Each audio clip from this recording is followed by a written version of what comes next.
baru saja dirilis oleh majalah Street, salah satu majalah financial juga, mirip seperti kayak Wall Street. Oktober 2021, dia menyebutnya The Hate Company. Perusahaan-perusahaannya dibenci banget. Facebook termasuk di dalamnya.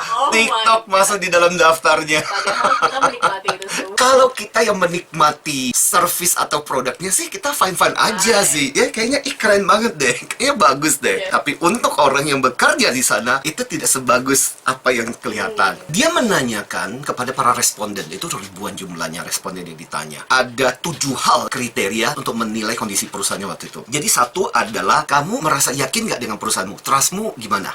Akhirnya dikatakan bahwa di perusahaan-perusahaan yang nggak cerdas emosi, trust itu rendah banget. Karyawan rata-rata nggak terlalu percaya sama perusahaannya. Jadi ketika perusahaannya ngomong apa, karyawannya, sebentar dulu, ini ngomongnya benar apa kagak ya?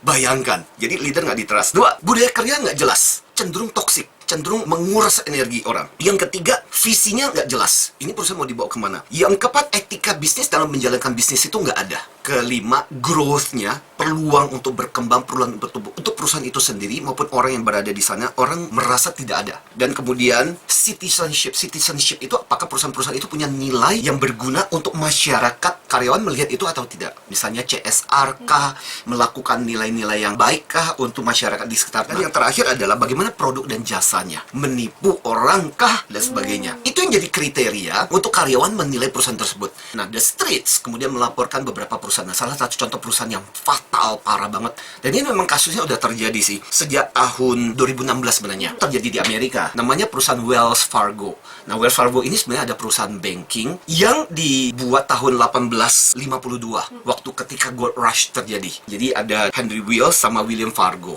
Mereka berdua bikin bank. Nah, kemudian bank itu berkembang dan luar biasa di Amerika. Nah, cuman masalahnya skandal terjadi 2016 itu, sampai-sampai bank itu kan punya target yang sangat kencang, jadi orang stres. Sampai diceritakan orang bisa sampai muntah-muntah, sampai pernah ada kejadian orang saking stresnya minum hand sanitizer.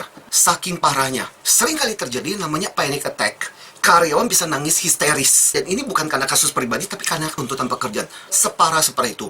Nah, kasus yang meledak tahun 2016 itu adalah saking parahnya target ini, dan manajemen tahu. Yaitu kartu dipalsukan, data dipalsukan. Jadi, nasabahnya dimasukkan ke dalam layanan tanpa persetujuan mereka. Misalnya contoh, aku nggak mau pakai kartu kredit.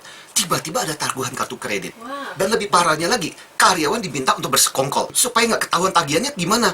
Jadi tagihannya diarahkan ke alamat karyawan. Jadi orang yang memegang itu nggak tahu.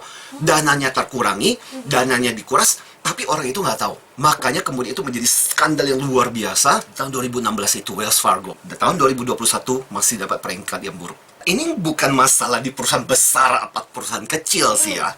Tapi ini lebih kepada karakter yang akhirnya kemudian dibangun di organisasi itu. Di dalam organisasi itu kan kondisinya transaksi. Lu jual, gue beli.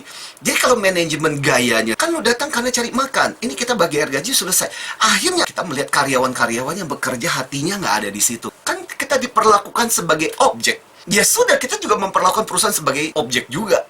Ya selama hitung-hitungannya oke, saya akan bantu. Tapi kalau di luar dari itu, ya sorry aja.